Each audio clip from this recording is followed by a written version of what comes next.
We come from all walks of life, but our shared beliefs and values help shape a strong county, state, and nation where every citizen has the opportunity to succeed. We believe that government must serve all of the people, not just the rich or influential. Hello, and welcome to the Wayne County Democratic Party's informational series, It's a New Day. My name is Jerry Hayden. I'm born and raised in Richmond, Indiana.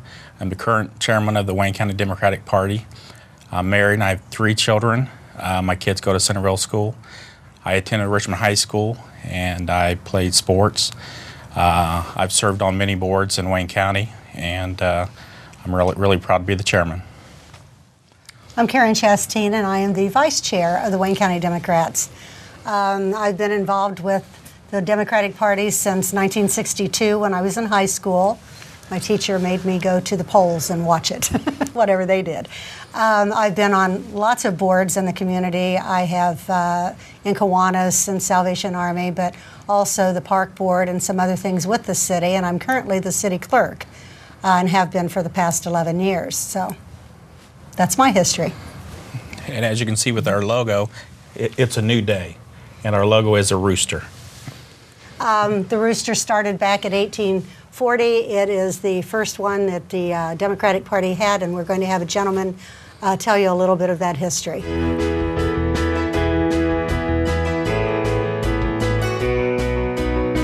Hello, I'm David Cobine, and I'd like to share with you a little explanation of why the local Democratic Party is using the rooster as our logo.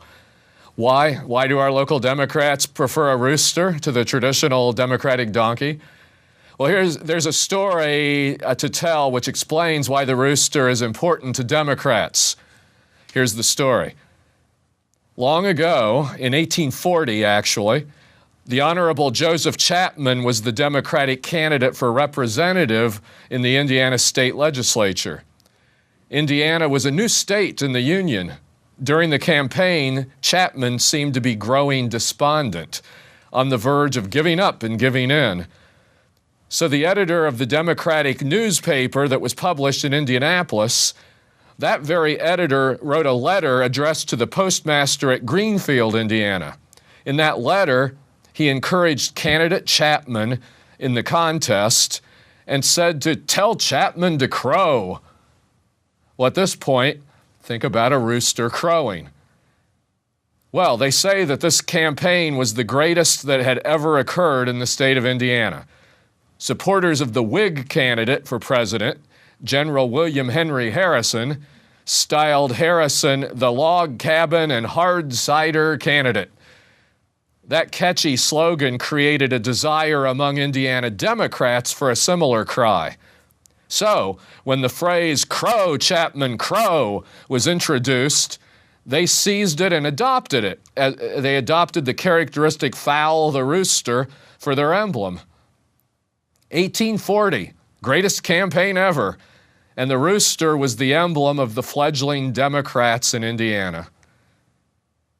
The Indiana press heralded the phrase, and the newborn emblem of the Democrats spread to the far corners of the state. Gradually, it grew in favor and importance. Other newspapers in other states copied it, and in a comparatively short time, the rooster was accepted and recognized as the national emblem of the great Democratic Party.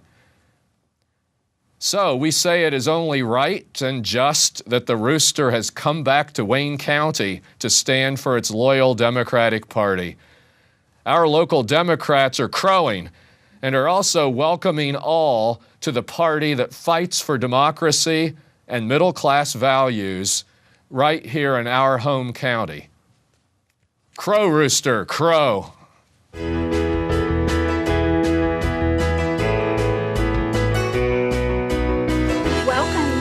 Our panel discussion, the next part of our broadcast today on It's a New Day for our local Democrats.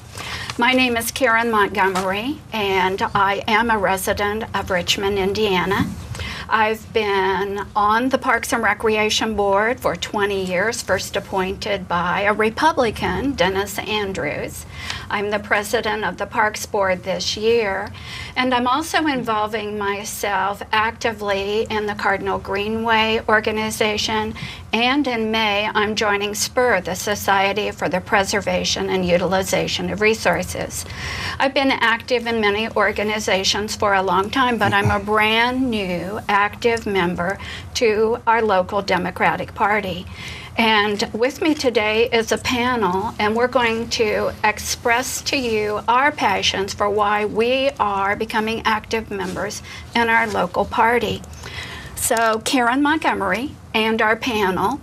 My name is David Fulton. I came to Richmond in 1971 to become part of the Indiana University East faculty. That was the first year that the campus was in existence. I'm currently a resident of Centerville, and I have been involved with Indiana University East since I arrived here in 1971. I've also been involved with multiple civic and political and not-for-profit organizations since that time. And I'm very happy to say that I continue to support strongly the values of the Democratic Party.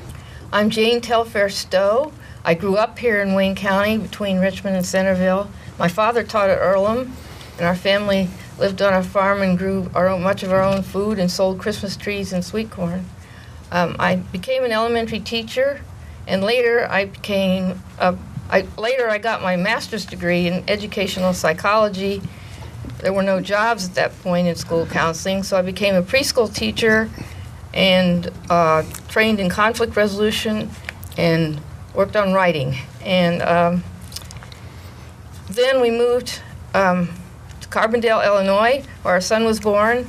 And in Carbondale, I got involved in politics, working for the campaign of George McGovern for president. And amazingly, he won in that rural conservative county in southern Illinois. And that turned me on to grassroots politics forever. And we lived in Washington, D.C. area for 26 years, where I did supported a lot of Democratic candidates there. And when we retired, we came back to Richmond, to my roots, and we've enjoyed it here. And I've got involved with the Democrats as soon as we got back here. And I've been involved I'm a member of the Cope Environmental Center and the Whitewater Valley Land Trust, and I'm on the board now of the Open Arms Ministries, a group of churches started this organization to help the needy, to coordinate the services to the needy about 5 years ago. I'm David Cobine. I was born and raised in Richmond, Indiana, and after going away to college at Indiana University in Bloomington, I returned to Richmond as an English teacher at RHS. I taught there starting in the 70s and on through the 80s and 90s to 2008. Throughout that time, as I was a teacher and continuing now, I've also been very active with Richmond Civic Theater as a director of plays every year, sometimes an actor, and often involved behind the scenes as well. And currently, I'm also on the board of the new Richmond Shakespeare Festival. I was inspired to campaign for President Obama and state Democrats in 2008 and 2012. Proud to be involved in those campaigns. And more clearly, I see the importance of the Democratic Party values for the good of our community and of our whole country. At this point in time then, we'd like to share with you what we have created. We believe that we have clearly articulated what brings all of us to the Democratic Party. And I must express a little bit of pride because since we have done this document, we've had a number of organizations here in the state of Indiana ask if they could use our party value statement. They thought it was that good. So we're going to share it with you now, and then we'll discuss it. What it means to be a Wayne County, Indiana Democrat, our party values. We come from all walks of life, but our shared beliefs and values help shape a strong county, state, and nation where every citizen has the opportunity to succeed. So now, we believe that government must serve all of the people, not just the rich or influential. We believe in equal social and economic opportunities for all citizens, rewarding work with living wages and a fair tax system, workplace safety and a voice for employees, labor unions that promote middle-class values, wages, and benefits, affordable health care, protecting Medicare and Social Security for future generations, supporting families with assistance for their needs, child and elder care, military families and veterans, the homeless and poverty-stricken, and quality public education. Transparency in government and business, respect for diversity, security in our homes and safety in all public places, responsible gun ownership and sales, preservation of individual freedoms as set out in the Bill of Rights, protection of privacy, identity, and personal decisions. a wise foreign policy based on diplomacy, peacekeeping, and humanitarian aid. War only as a last resort. Laws that protect and preserve our environment, including clean, safe air and water. Gearing up economically, jobs for the 21st century, with policies that promote American jobs and protection of workers worldwide. We believe that voter rights and access are essential for our democracy. We encourage voter registration and participation. We think that there should be a limit on corporate money and influence in government and elections. Corporations should not have the same rights as individual citizens. So these bullets represent our collective. It's not Jane's, not David's, not Karen's articulation. We've come together as the Democrats of Wayne County, and this is what we express that we stand for and are willing to work to make happen. And we know the task is not easy. But we would like to share now what these mean to us personally. So Jane, you mentioned Open Arms Ministry, and one of our bullet points on our values statement is supporting families. So could you tell us more? Yes. I'm especially concerned about equal opportunities for all. And since the economic recession, our families have been suffering. We need not only jobs, but jobs with living wages. We need a minimum wage increase so we have living wages that can support families.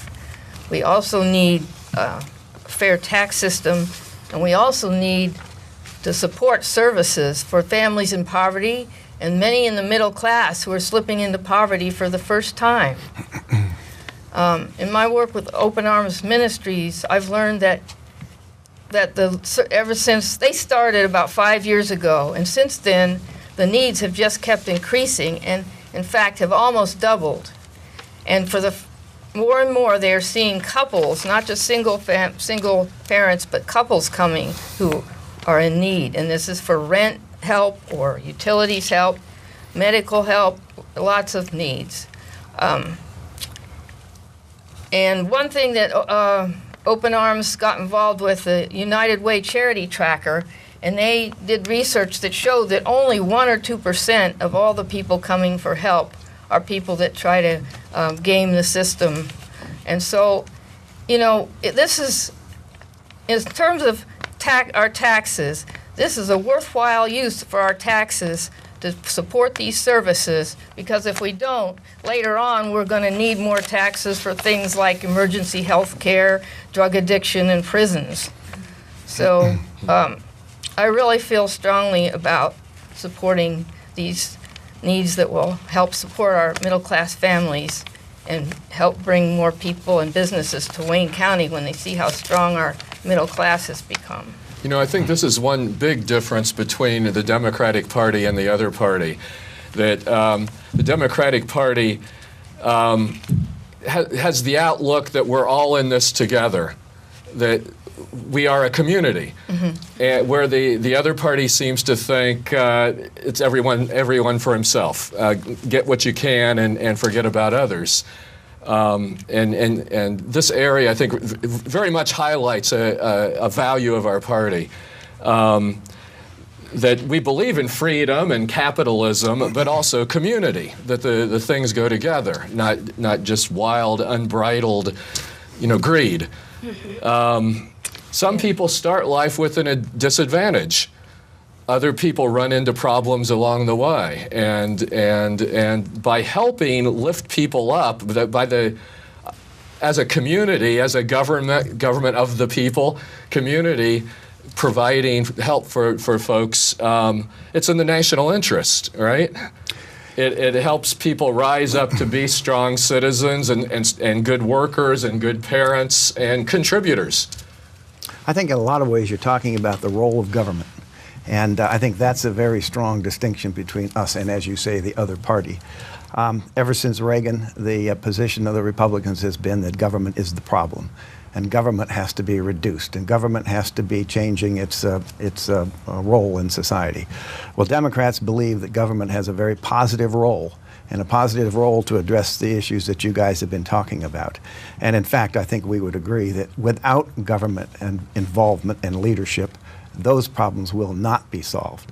And so that, I think, is one of the clearer distinctions between the two political parties. I'll come back to what Jerry said right at the very beginning of this program. He said we're here to fight for the middle class. So just last night on NBC News, what do we learn? That the middle class in the United States is doing significantly worse than the middle class in Canada. So as in toto, those that we consider in the middle class, I fear it's a declining percentage as people in need grow for a variety of economic reasons, primarily the job situation or lack thereof. But that's a grave concern to me. I do want to protect the middle class. I see it as a bedrock of our democracy. And I am extremely concerned when I read statistics that show that the per capita income, and you said 5 years?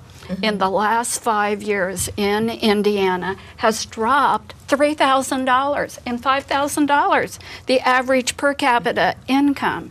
Now, I can conjecture about why that might be occurring. We know that economic meltdown, but I have certain suspicions that it may be relative to right to work legislation that was passed here that has, as it's been studied in other states, been shown to actually decrease family incomes, my dear Jane.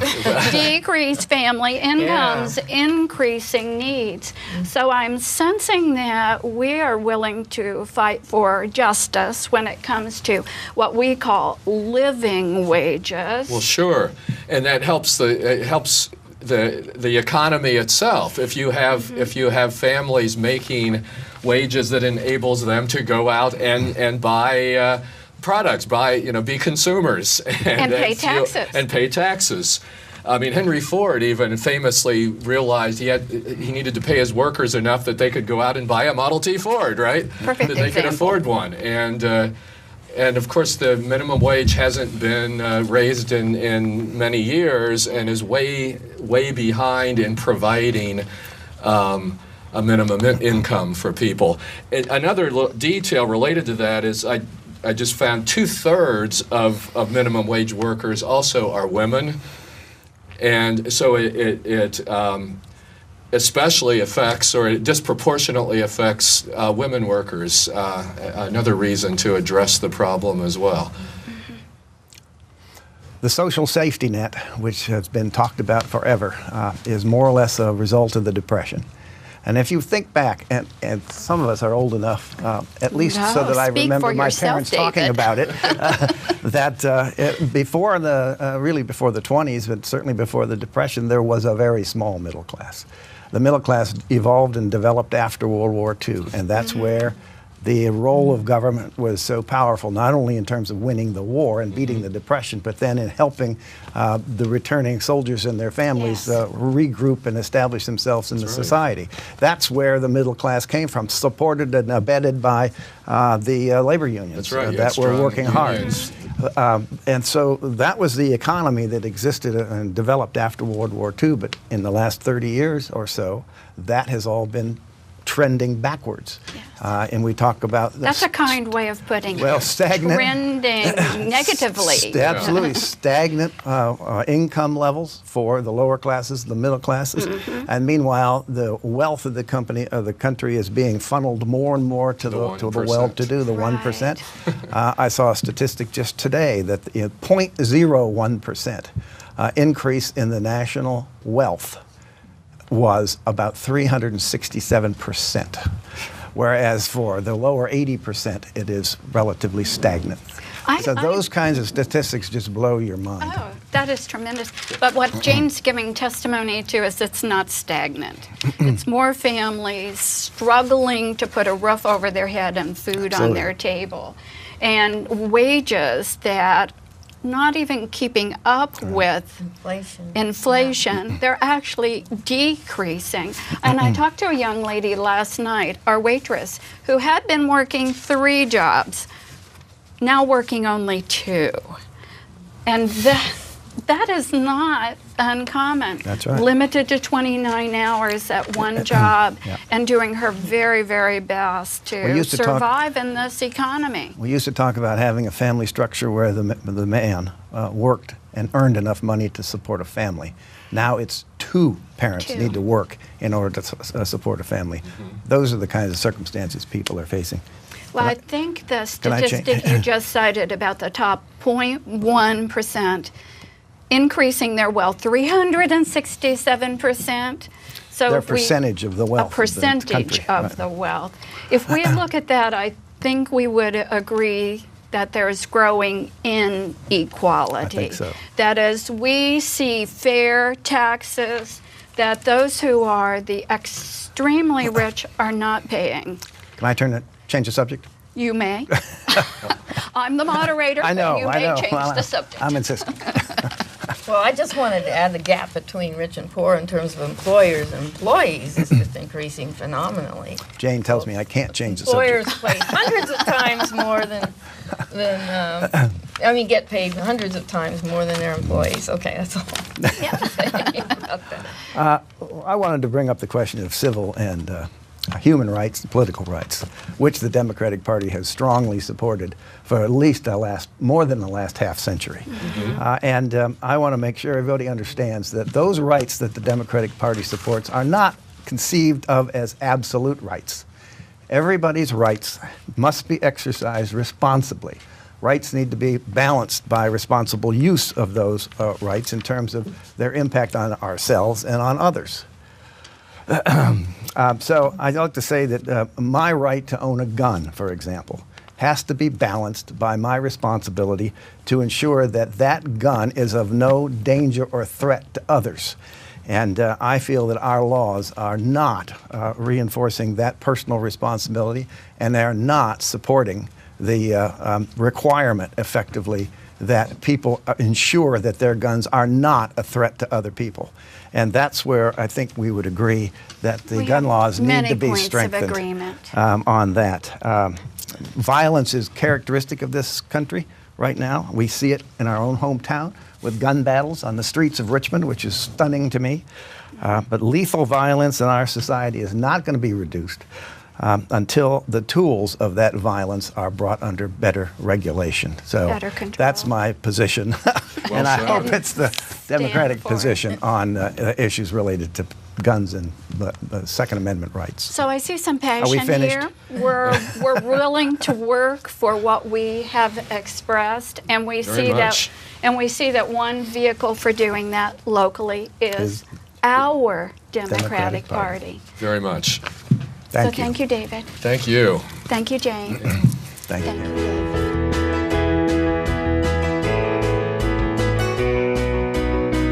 If your values are our values and you want to get involved, just go to www.waynecounty89dems.com for more information. We do have a membership form on that website that you could fill out and send to us so that we know who you are, what you'd like to help with. We can keep in touch with you. Our meetings are once a month on the second Wednesday at 6 o'clock. No one place. We travel around the county at different restaurants. I think our next one is going to be in Cambridge City. We've had several events so far this year. We've had a pool tournament. We've had a Texas Hold'em tournament. We're going to have a golf tournament, softball, which will be the same night as our annual picnic. Our Jefferson Jackson dinner will be in August. All of this will be listed on the website. You don't have to remember it now. But we're trying to keep in touch with people more so that they know what we're doing and they can be involved. I want to thank you for joining us today, and I want to encourage you to join us for our next episode. We'll have special guest Andy Cecere. He was our first chairman of the Wayne County Democratic Party. And remember, it's a new day.